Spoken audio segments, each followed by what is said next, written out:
Shalom. I'm sleepy, so I'll try to make this really quick.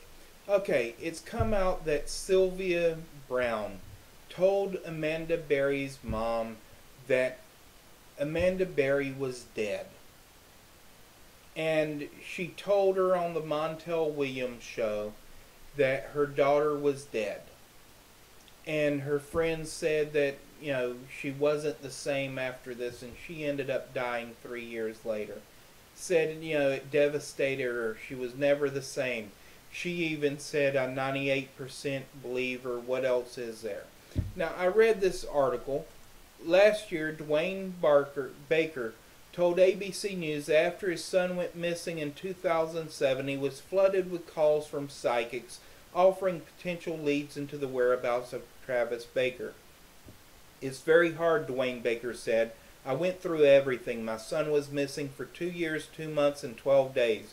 Psychics called me. I even received a DVD in the mail. That guy claimed he could talk to the dead, and this was Travis's voice with no return address.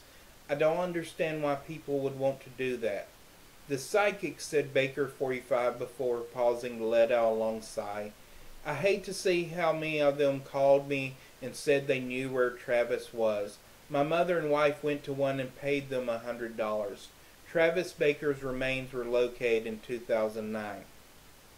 Now, going on, Brad Garrett, a former special agent with the FBI and ABC News consultant, said that alleged tips from psychics rarely help solve a case. As far as finding a victim, finding remains, finding evidence, or in any way helping to solve the case, it's never been my experience, he said, so it's really a disservice to victims. We've never had a psychic lead that turns out to be correct, said Lieutenant Dave Parker of the Anchorage, Alaska Police Department, after 18-year-old Samantha Koenig went missing in February 2012. Now, these psychics, they operate under a confirmation bias. The ones who are honest. They don't think about all the times they're wrong. They only think about the times that they were right. Now, in my early 20s, I worked with Dionne Warwick's Psychic Friends Network. And I can tell you that in New Orleans, the guy who was recruiting then and hiring people for the Psychic Friends Network, he would tell people, buy a tarot book, pick a random page, read it, read it slow, sound like a psychic, and people will believe it. He'd tell you, turn up the volume on your phone so you can hear background noise, so you can go, oh, I sense there's a baby in your life. Or, oh, I'm getting a feeling you've got a dog and he's like a member of the family. This type of thing, because you can hear what's going on in the background.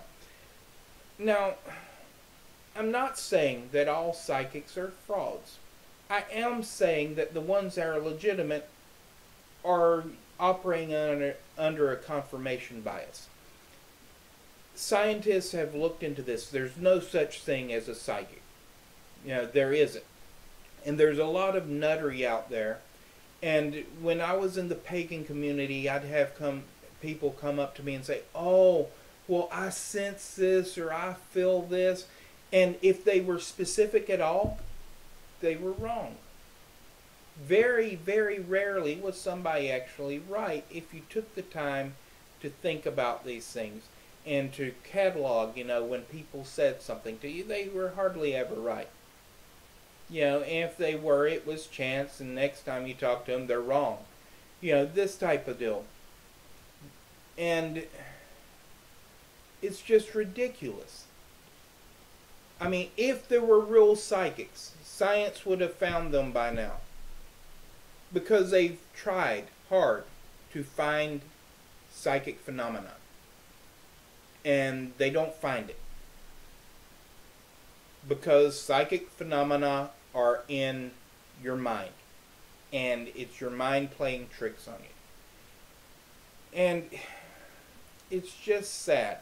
It really is. That they would put victims through this type of thing.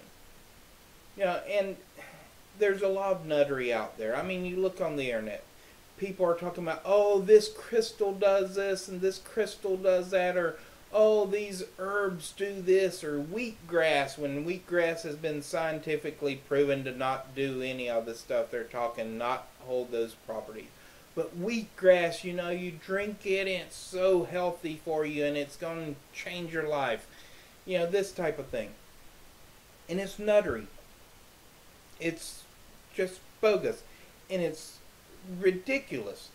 And, you know, when I worked on the Psychic Friends Network, you would have people call.